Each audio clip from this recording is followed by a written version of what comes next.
Dice así la palabra de Dios. Por tanto, si tu hermano peca contra ti, ve y repréndele estando tú y él solos. Si te oyere, has ganado a tu hermano. Mas si no te oyere, toma aún contigo a uno o dos, para que en boca de 2 o 3 testigos conste toda palabra. Si no los oyere a ellos, dilo a la iglesia. Si no oyere a la iglesia, tenle por gentil y publicano. Vamos a orar. Señor y Dios, te doy gracias en esta tarde, noche, por la vida que nos concedes. Gracias, Señor, te doy por tantas bendiciones que tú nos has concedido. En muchas maneras has bendecido nuestras vidas, has cuidado de cada uno de nosotros, los que estamos aquí presentes, los que no llegaron por causa de enfermedad, Señor, que tú les ayudes, les animes.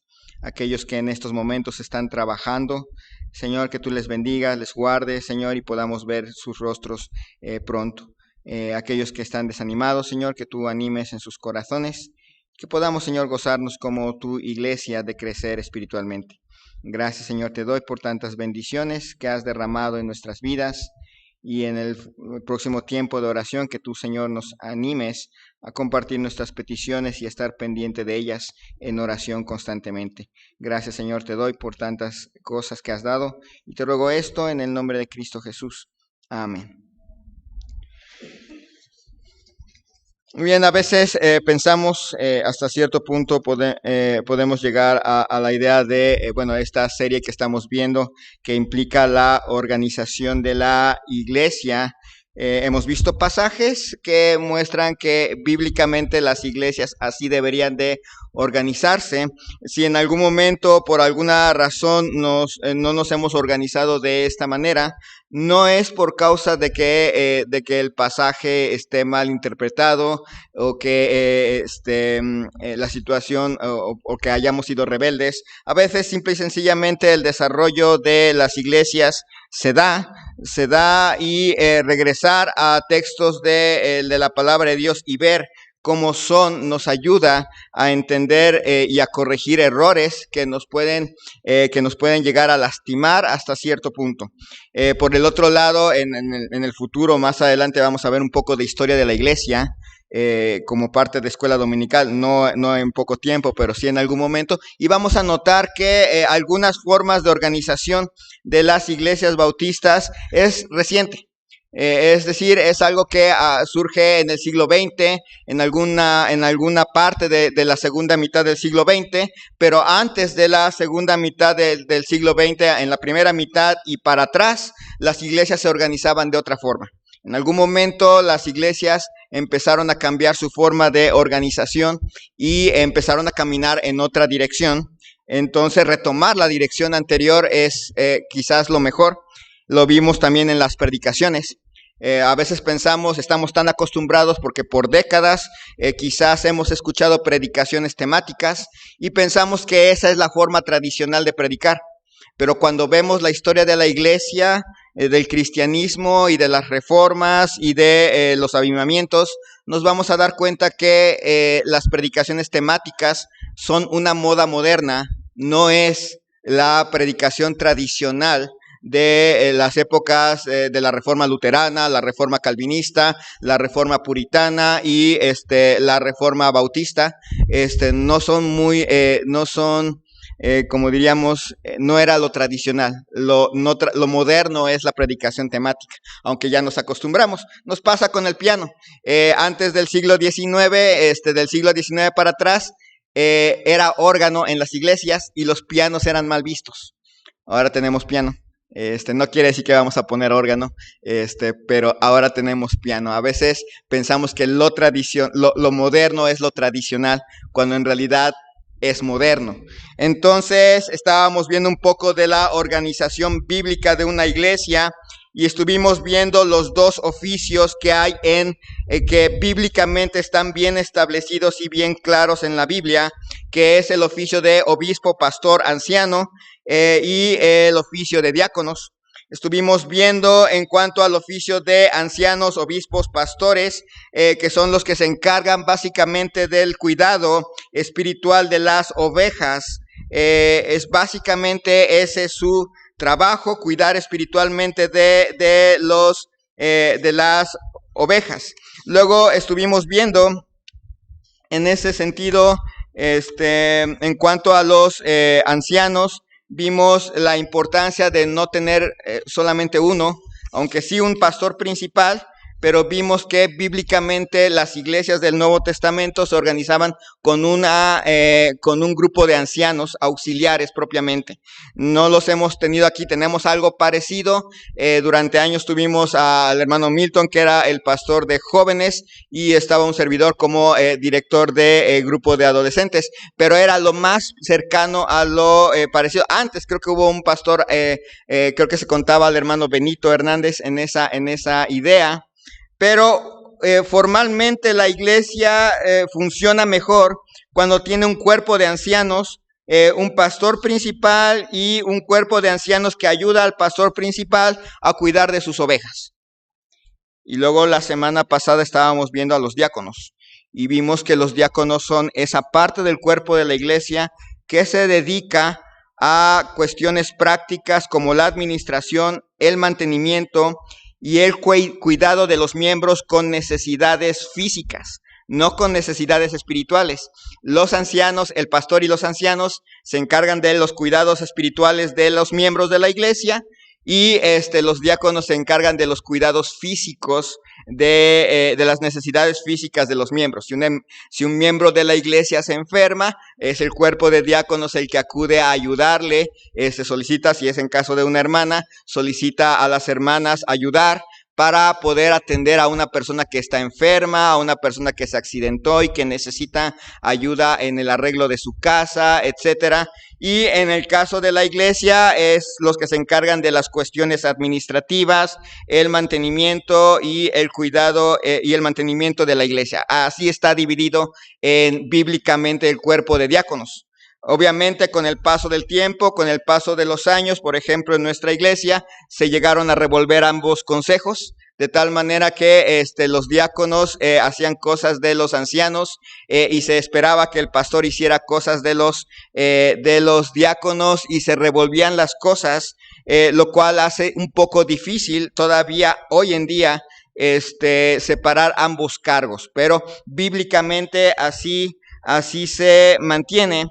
Y si una iglesia se organizara bíblicamente como se nota aquí en las Escrituras, pues tendríamos que ningún miembro de la iglesia se sentiría espiritualmente abandonado y ningún miembro de la iglesia se sentiría físicamente abandonado.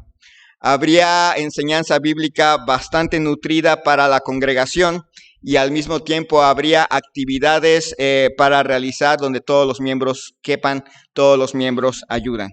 Entonces, eso es lo que vemos en la iglesia. Y luego vemos, entonces, ya viendo los dos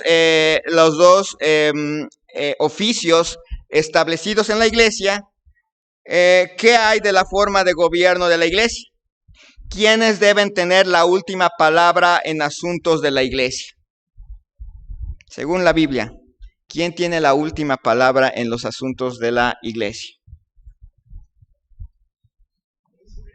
La iglesia. Somos una iglesia bautista y por lo tanto somos congregacionalistas. Si fuera una iglesia católica, ¿quién tendría la última palabra? El Papa. Allá en algún lugar de Roma sería el último que tendría la última palabra, el último que decide. En una iglesia presbiteriana, ¿se han oído de los presbiterianos? ¿Quién tiene la última palabra?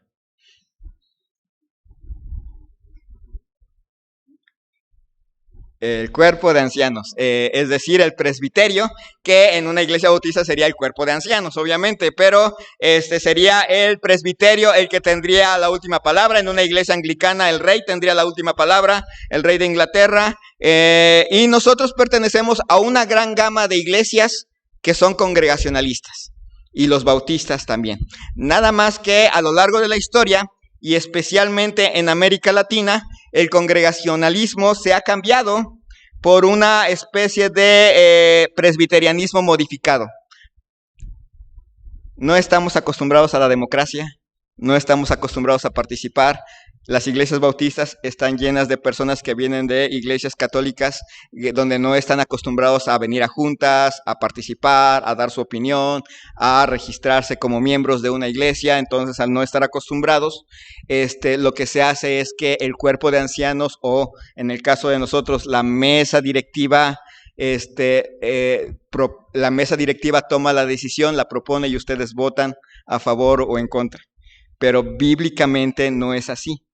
Bíblicamente, las iglesias tienen la última autoridad en 3 áreas importantes. 3 áreas importantes son el área en que la congregación tiene autoridad. Y la primera la vemos aquí. Primera, Mateo capítulo 18, versículos 15 al 17. Por tanto, si tu hermano peca contra ti, ve y repréndele estando tú y él solos. Si te oyere, has ganado a tu hermano. Cuestiones de disciplina. Un hermano y otro hermano llegan a tener alguna situación, o un hermano peca contra otro hermano, o un hermano ve a otro hermano pecar. ¿Cuál es la primera cosa que tiene que hacer? Hablar con ese hermano. Eso es lo primero que tiene que hacer. Eso es la primera instancia que tiene que hacer. Y ahí se sientan estos 2 hermanos. El hermano vio a otro hermano hacer una cosa mala y va con esa persona y platica con esa persona, averigua, platica, conversa. Si la persona dice, sí, tienes razón, yo me equivoqué, ¿qué tiene que hacer el hermano que fue? Ya, ahí se detuvo todo, ya se arrepintió. Obviamente entendemos que el arrepentimiento no es algo de, oh sí, perdóname, no lo vuelvo a hacer. Viene un proceso en el cual la persona tiene que ver, tiene que estar al pendiente que su hermano no realmente nada más le haya dicho, sí, no lo vuelvo a hacer, pero en realidad lo está haciendo. Pero hay resistencia, o simplemente el hermano no reconoce, o simple y sencillamente a lo largo del tiempo se dan cuenta que ese hermano vuelve a estar en lo mismo, que sigue. Mas si no te oyere, toma aún contigo a 1 o 2, para que en boca de 2 o 3 testigos conste toda palabra. Es llevar a otro hermano o a otros 2 hermanos. ¿Tienen que decir algo esos otros 2 hermanos? No, nada más van a escuchar. Van a escuchar lo que el hermano tiene que decir con el otro hermano. Los otros 2 están ahí escuchando para que en boca de 2 o 3 testigos conste toda palabra. No haya de que se dijo y que no se dijo y que aquí y allá, y que la otra persona aceptó o no aceptó, la forma en que lo hizo. Si el hermano, ya con 2 hermanos ahí, acepta que se ha equivocado, pide perdón, y empieza el proceso para volverlo, para no hacer eso que hizo, y empieza ese proceso para no volverlo a hacer, ¿qué sigue? Ya nada, ahí se quedó todo, se acabó. Nada de que ahora tengo que ir con, no. Pero la persona se niega, la persona es rebelde, la persona a lo mejor en ese momento nada más para salir del paso sí dijo, está bien, no lo vuelvo a hacer, pero después sigue y continúa, lo vuelve a hacer. ¿Qué sigue? Si no los oyera a ellos, dilo a la iglesia, y si no oyera a la iglesia, tenle por gentil y publicano. De cierto os digo que todo lo que atéis en la tierra será atado en el cielo, y todo lo que desatéis en la tierra será desatado en el cielo. Ya hasta ese punto, ya después de un largo proceso, y entendemos que no es un proceso de un día, de 2 días, de 3 días, es un proceso largo. Hay veces que la persona dice que sí, lo acepta en la primera instancia, pero 2 meses después lo vemos haciendo exactamente lo mismo. Entonces se va a la segunda instancia, dice que sí, lo acepta, y 4 meses después lo vemos haciendo otra vez lo mismo, y ya va hacia la iglesia. Pero la iglesia es el tribunal último en el cual se decide todo asunto de disciplina. La primera área de autoridad de una iglesia es la cuestión de la disciplina. La iglesia es el último tribunal para llevar a una persona que insiste en pecar y no soltar el pecado. Sí tiene su lugar. Como lo hemos visto, ¿cuál es nuestro mayor problema? No solamente de Fuente de Vida Eterna, sino de todas las demás iglesias.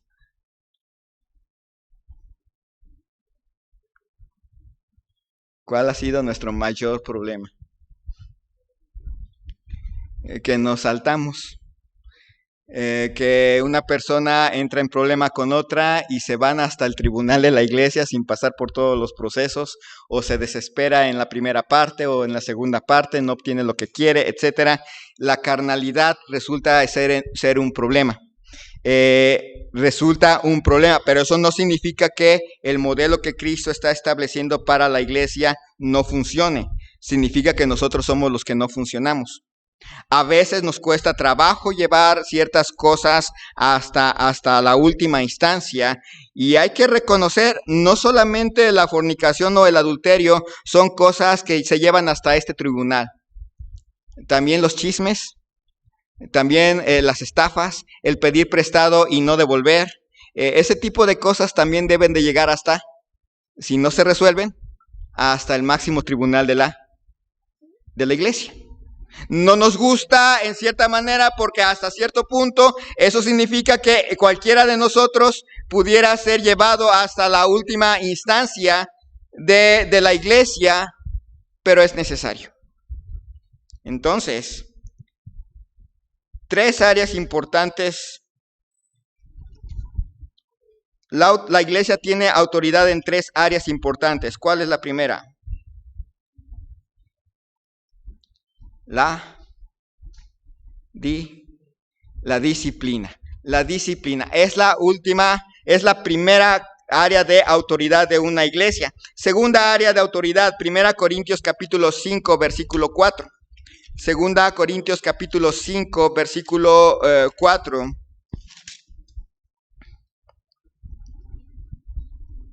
Leyendo desde es 1 Corintios capítulo 5, versículo 4, leyendo desde el versículo 3.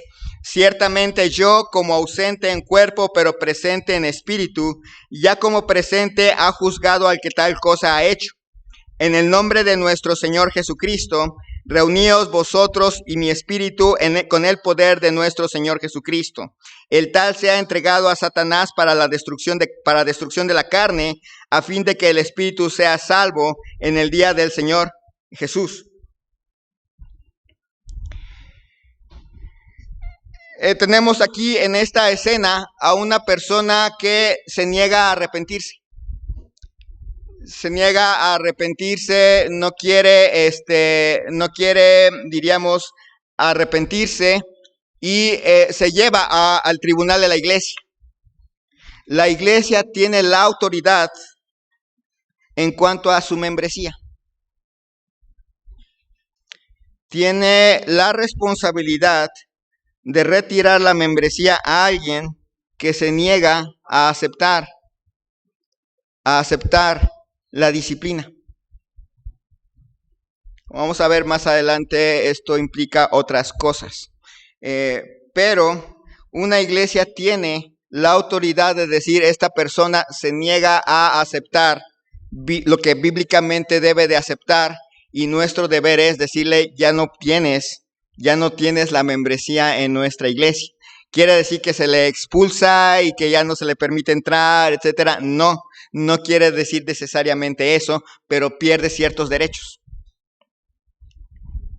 2 Corintios capítulo 2, bueno, en este caso, capítulo 5, vemos que esta persona dice, en el nombre de nuestro Señor Jesucristo, reuníos vosotros y mi espíritu con el poder de nuestro Señor Jesucristo.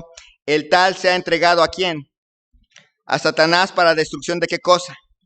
De la carne, a fin de que el espíritu sea salvo en el día del Señor Jesús. No quiere decir que la persona pierde la salvación, no quiere decir que en el momento en que la iglesia dice ya no es miembro de la congregación, en ese momento la persona ya se va al infierno, porque recuerden, la salvación no es por la pertenencia o la no pertenencia a una iglesia. La salvación sigue siendo por gracia, pero el interés de esta acción es que la persona entienda que ha salido de la protección de Dios, que da a través de la iglesia, y ahora está expuesto a las consecuencias de su rebelión.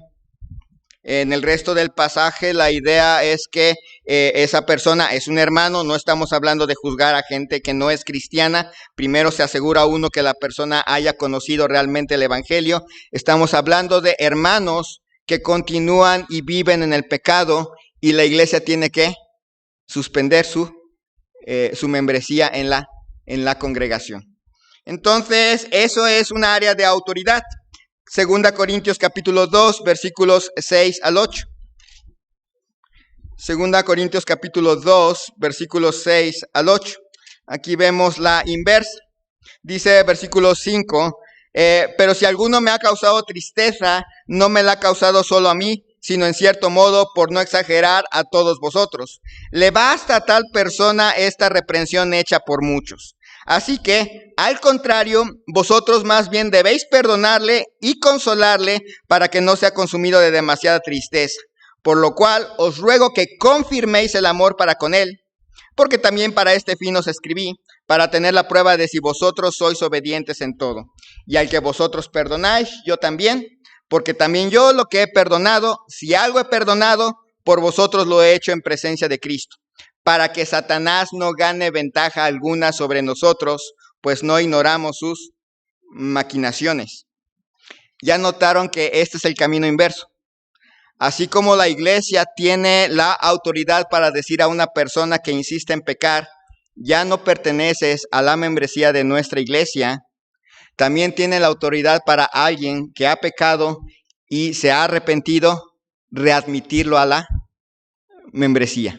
Lo readmiten a la membresía y se aseguran que la persona pueda estar nuevamente cómoda. No es la idea de, bueno, ya te expulsamos, ahora te integramos, y como le hacían en el siglo segundo y tercero, vas a estar un año afuera allá en el balcón escuchando el servicio, y después de un año ya puedes pasar adentro de la iglesia, pero vas a estar de pie en uno de las orillas, y después de un año puedes escuchar el servicio pero arrodillado, y después de un año ya te puedes sentar. ¿Eso da a entender este pasaje?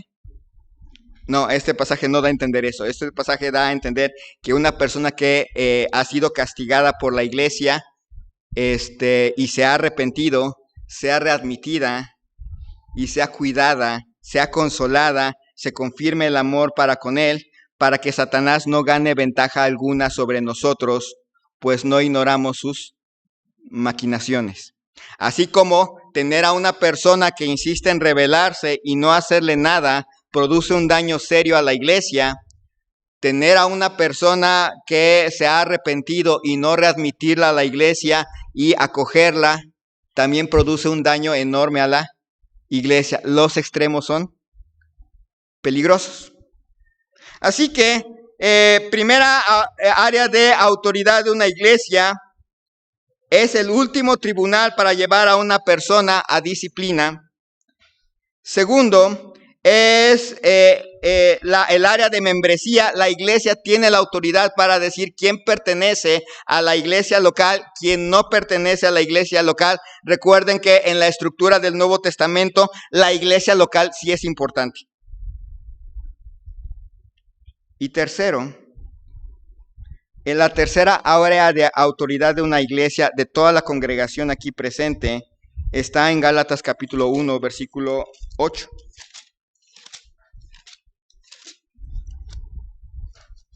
Gálatas capítulo 1, versículo 8.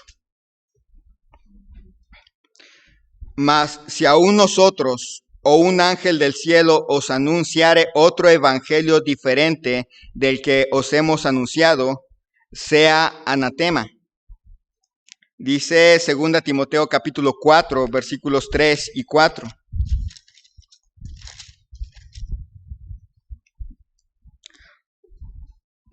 Segunda Timoteo capítulo 4, versículos 3 y 4. Porque vendrá tiempo cuando no sufrirán la sana doctrina, sino que teniendo comezón de oír, se amontonarán maestros conforme a sus propias concupiscencias, y apartarán la verdad del oído, y se volverán a las fábulas. Pero tú, sé sobrio en todo, soporta las aflicciones, haz obra de evangelista, cumple tu ministerio. Dos áreas importantes, una área importante en que la iglesia, no solamente los líderes, pero la iglesia son responsables de cuidar la doctrina. La iglesia es la responsable de cuidar que se predique claramente el evangelio, que se predique Biblia. Eso es claramente una responsabilidad de la congregación. No solamente desde la época de nuestro anterior pastor, pero también en mi tiempo que he tenido como pastor, esa insistencia de un tipo de predicación. ¿Por qué? Porque entre más sepamos de Biblia, más tenemos la habilidad de poder rechazar la mentira y de poder retener la verdad. Es mucho más sencillo para nosotros, entre más conocemos los pasajes, entre más abundamos en leer la palabra de Dios, en esa insistencia, inclusive la tonalidad de la forma de predicación es importante. Lo vimos la vez pasada en cuanto a la unidad y las cosas que Dios ha dado para que una iglesia se mantenga unida, y vimos que la predicación es importante, y vimos que no toda predicación es predicación bíblica. Hay muchas predicaciones, hay muchos predicadores, y como vimos, aunque no necesariamente una predicación temática necesariamente es mala, ni una predicación expositiva necesariamente es buena, tiene un punto muy importante. La Biblia, su autor, ¿quién es? Es Dios. ¿Quién tiene el derecho de darle el sentido? Es Dios. Dios le da un sentido a las Escrituras. Ese sentido, como Dios se lo dio, adquiere el sentido de Dios. Y Dios tiene un atributo que también se aplica a las Escrituras, y es la inmutabilidad. Dios no cambia. Así que Dios no puede darle a la Biblia un sentido en un momento y luego darle otro sentido en otro, y luego darle otro sentido en otro, y luego darle otro sentido en otro. Le da el mismo sentido siempre. Lo único que cambian son las aplicaciones a ese sentido. Es lo único que cambia. Obviamente no es lo mismo predicar las Escrituras en el siglo III que en el siglo V y en el siglo XXI. Hay ciertas cosas que son diferentes, pero el sentido de las Escrituras no cambia. El sentido de las Escrituras no cambia, lo que cambian son las aplicaciones. ¿Cuál es el deber del predicador? Encontrar el sentido original. Ese es el trabajo. El trabajo del predicador es encontrar el sentido del texto original y de ahí hacer las aplicaciones y proceder a la predicación. Y para ser honesto, no es fácil. Es más fácil sentarse en el escritorio y decir, ¿qué pienso yo que necesita mi congregación? Mi congregación necesita esto. Entonces voy a buscar los versículos. Este versículo queda bien en mi predicación. Este también. No leo el contexto, no leo el sentido original. Yo estoy aplicándole el sentido. Yo quiero darle un sentido a lo que la Biblia dice. En el mejor de los casos. En el peor de los casos es, este versículo está bonito. Dice ahí el versículo, ¿qué saliste a buscar de mí? ¿A una pulga? Voy a hablar de las pulgas en el Señor. Cuando ni siquiera el texto original tenía como intenciones hablar de pulgas. Y puedo aventarme una predicación bastante popular, bastante rica en, en imágenes, en muchas cosas, y ustedes pensaron que era predicación de la Biblia. Y hasta los anuncian, vamos a oír la predicación de la palabra de Dios. Es una enorme responsabilidad decir eso. Porque si se dice, vamos a oír una predicación de la palabra de Dios, tendríamos que buscarle el sentido que Dios le dio a esa predicación, a ese texto. Por eso la insistencia los domingos Los miércoles vamos a regresar cuando termine esta serie, vamos a regresar al libro de Éxodo, vamos a empezar un estudio bíblico del libro de Éxodo. La insistencia es que ustedes puedan saber que la Biblia tiene un sentido, que inclusive su devocional no es encontrar un versículo que les gusta. Su devocional es encontrar el sentido de las Escrituras para poderlo aplicar a su vida personal. Y lo van a encontrar porque el que busca, encuentra. Entonces, 3 áreas la iglesia tiene como responsabilidad. Primera, ¿se acuerdan? El área de disciplina. Segundo, la membresía. Y tercero, la doctrina. Esta autoridad nos ayuda como congregación. Esta autoridad congregacional ayuda a nuestra iglesia a mantenerse unida, puesto que la salud de la iglesia está en sus manos. Ustedes no pueden llegar y simplemente sentarse y relajarse y escuchar lo que yo les digo. Ustedes están llamados a participar, a poner atención. Está entendiendo esa responsabilidad. Saben que es responsabilidad de ustedes cuidar la pureza del evangelio. Es más fácil que un líder se descarríe a que toda una congregación bien enseñada lo haga. Es mucho más sencillo. Es más sencillo que si por ejemplo yo no me quedo más adelante como su pastor y llega otra persona, es más fácil que ustedes puedan ponerle un alto a cosas antibíblicas que traiga, si están bien enseñados, a que simple y sencillamente se dejen llevar como ovejitas. Hebreos capítulo 13, versículo 17.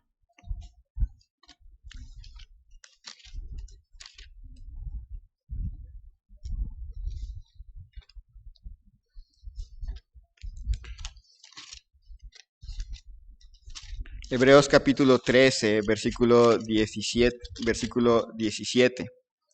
Obedeced a vuestros pastores y sujetaos a ellos, porque ellos velan por vuestras almas, como quienes han de dar cuenta para que lo hagan con alegría y no quejándose, porque esto no os es provechoso. Hemos visto, la iglesia tiene autoridad en 3 áreas: disciplina, en el área de membresía y en el área de doctrina. Pero luego aparece Hebreos 13, 17 que dice: obedezcan a sus pastores y sujétense a ellos. Además, 1 Timoteo capítulo 5, versículo 17, 1 Timoteo capítulo 5, versículo 17, los ancianos que gobiernan bien sean tenidos por dignos de doble honor, mayormente los que trabajan en predicar y enseñar. Hemos visto que la iglesia tiene autoridad, pero también se manda a la iglesia a obedecer y sujetarse a sus pastores, y se espera que los pastores hagan un trabajo de gobierno bien. Y surge la tensión.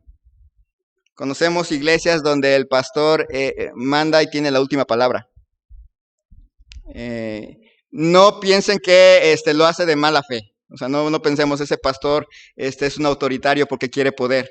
No es así. A veces se piensa, bueno, la congregación no está lista, etcétera, etcétera, en esta área. La iglesia tiene autoridad en estas 3 cosas. En cuanto a la disciplina, en cuanto a la membresía y en cuanto a la doctrina. En todos los demás asuntos que no tienen que ver con esto, cada detalle debe ser llevado a la iglesia. ¿Qué tipo de alambre vamos a usar para poner la lona? ¿Se debe llevar a la iglesia? No. Si vamos a comprar un micrófono nuevo porque ya se descompuso el otro, ¿se tiene que llevar a la iglesia? No, yo como pastor puedo decidir de qué color debe pintar su casa. No, en absoluto. Yo tengo como pastor el derecho de intervenir en su casa y decirle cómo debe de llevar los asuntos de su vida cotidiana. No, yo como pastor tengo la autoridad de enseñarles bíblicamente lo que la palabra de Dios dice. Esa es mi autoridad. No tengo autoridad, tengo autoridad delegada. Mientras me sujete a la palabra de Dios, tengo autoridad. Pero esa autoridad tiene esas limitantes. ¿Cómo podemos obedecer un mandamiento bíblico de obedecer y sujetarnos a nuestros líderes y al mismo tiempo ejercer nuestra responsabilidad como miembros? Es fácil. En cuestiones doctrinales, la iglesia debe conocer la doctrina. Debe saber distinguir la doctrina. Si yo les hiciera un examen de doctrina, ¿pasaría? Sería interesante hacerles un examen así. La iglesia debe de saber distinguir cuáles son doctrinas fundamentales y cuáles son doctrinas generales. ¿Quién me dice una doctrina fundamental? La salvación por gracia. Esa es una doctrina fundamental. Una doctrina general.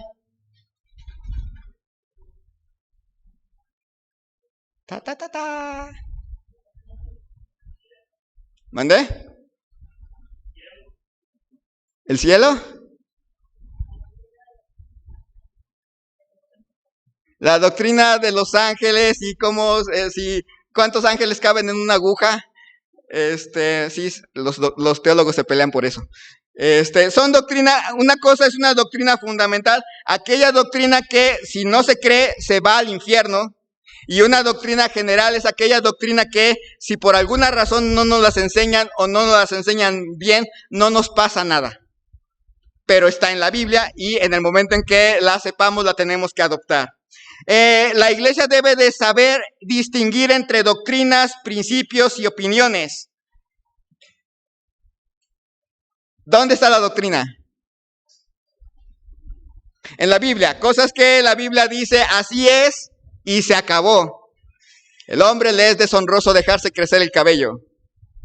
¿Es doctrina o es principio?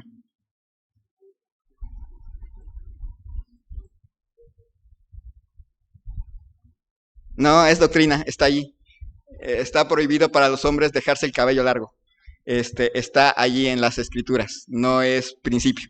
Y no está mal interpretado, está interpretado bien hecho. ¿Qué es un principio?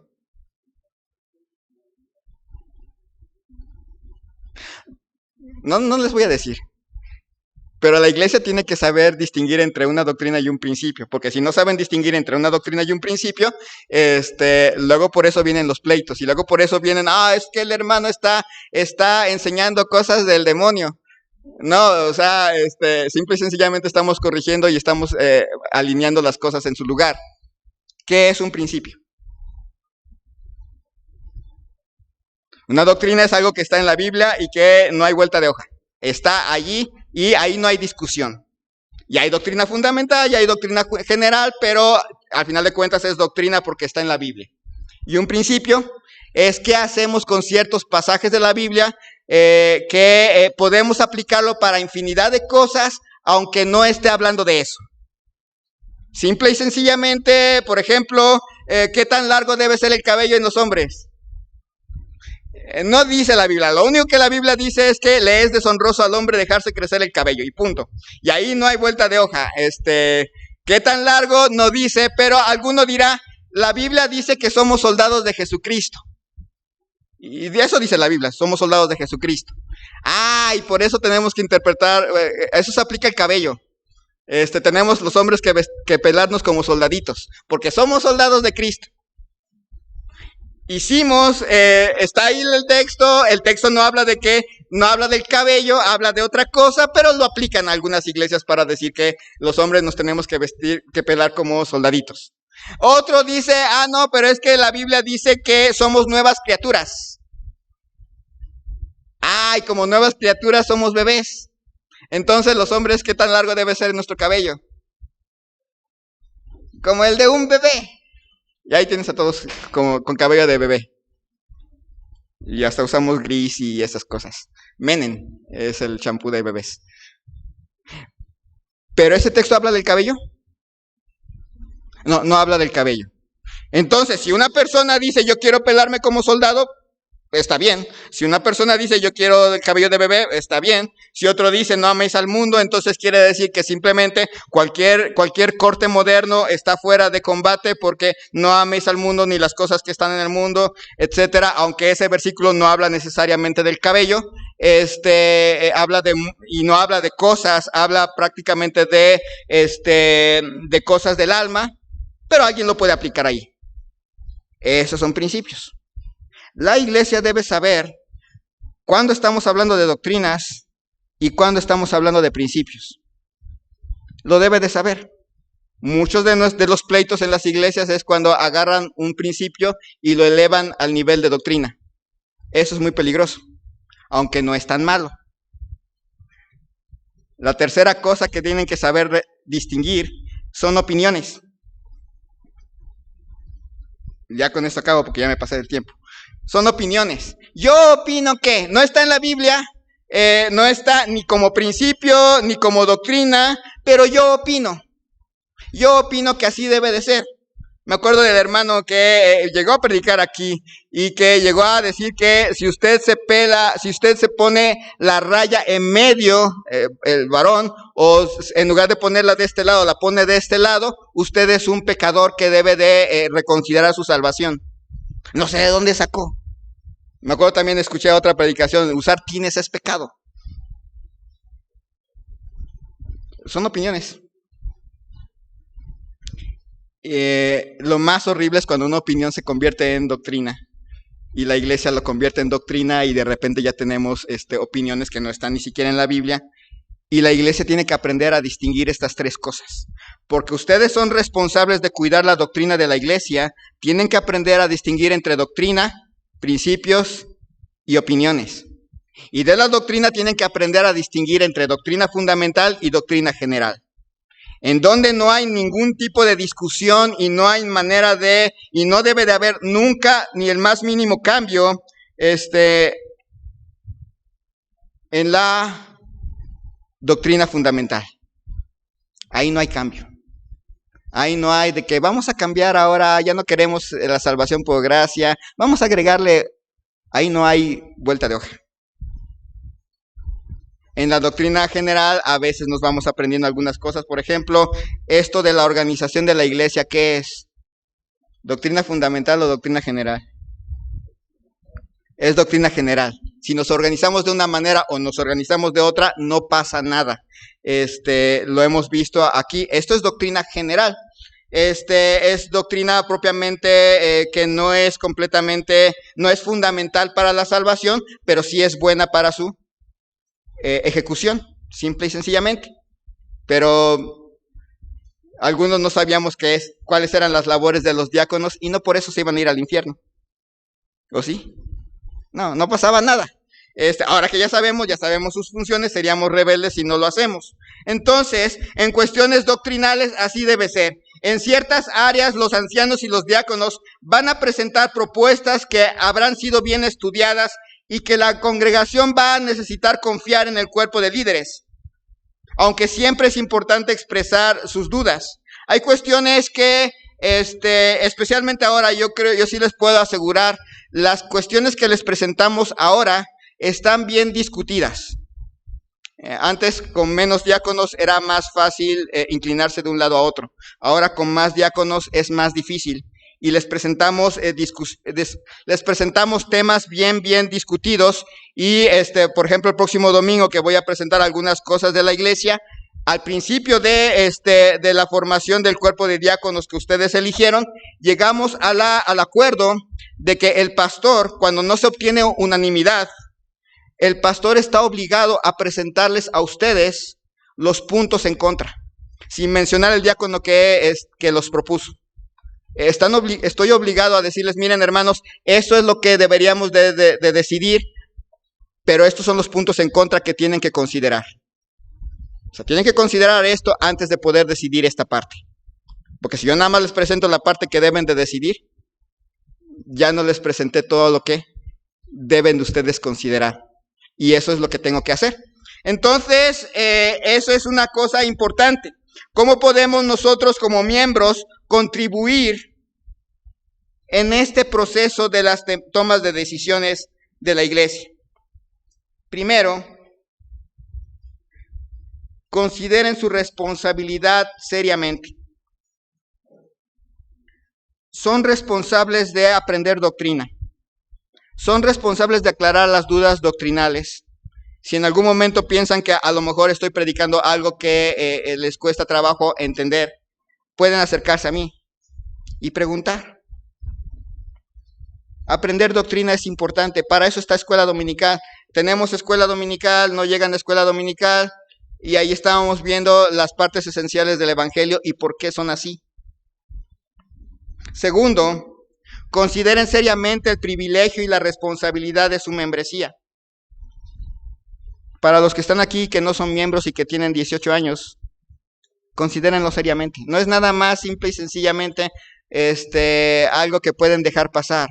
Como son responsables, y aun cuando digan, no, pues yo prefiero no ser responsable y no me anoto en la membresía, de todas maneras, cuando esté en el cielo, Dios le va a llamar a cuentas por no haberse comprometido con la iglesia de esa forma. Se lo va a llamar a cuentas, porque lo estamos viendo y ahora ya lo sabe. Pero para todos los que son miembros y que se han anotado y que son parte de la membresía, faltar a las reuniones de la membresía también les va a llamar a cuentas. Mejor no voy, así lo que ellos elijan. Bueno, Dios le va a llamar a cuentas por no estar presente, y si la congregación se equivocó y usted pudo haber contribuido en que no lo hiciera, le va a llamar a cuentas. Así que les invito a los que no son miembros a solicitar su membresía, y a los que ya lo son a participar de ella. Es un privilegio y es una responsabilidad. Es una bendición, es una responsabilidad. Con esto termino recordándoles que la iglesia se gobierna por la congregación y que tiene 2 oficiales que trabajan para ustedes, el pastor y los ancianos y el cuerpo de diáconos. Vamos a orar. Señor y Dios, te damos gracias en esta noche por la vida que nos concedes. Gracias, Señor, por darnos la oportunidad de participar en una congregación en la cual todos somos responsables de cuidar cada aspecto de la vida espiritual de la iglesia. Ayúdanos, Señor, a preservar la doctrina, mientras estemos todos los que estamos aquí presentes, a mantener la sana doctrina hasta el último momento de nuestra presencia aquí. Que esta iglesia pueda ser hallada fiel el día en que tú regreses por ella. Si estamos aquí o ya no estamos, que los que estén, y si estamos nosotros también, podamos irnos gozosos, habiendo creído en nuestro Señor Jesucristo. Que también nos ayude, Señor, a comprometernos de una manera eficaz, de una manera apasionada con lo que tú amas, y tú amas esta iglesia. Y Padre, que tú, Señor, nos ayudes a participar, a mantener todo lo que sea la disciplina, a cuidar, Señor, de nuestro andar, porque también es importante, para que podamos mostrar a otros en el mundo que tú cambias vidas y que esas vidas las juntas en una iglesia para mostrar en los siglos venideros la gran belleza de tu sabiduría. Gracias, Señor, te damos, que en el tiempo de oración podamos gozarnos de compartir nuestras peticiones y orar unos por otros. En el nombre de Cristo Jesús. Amén.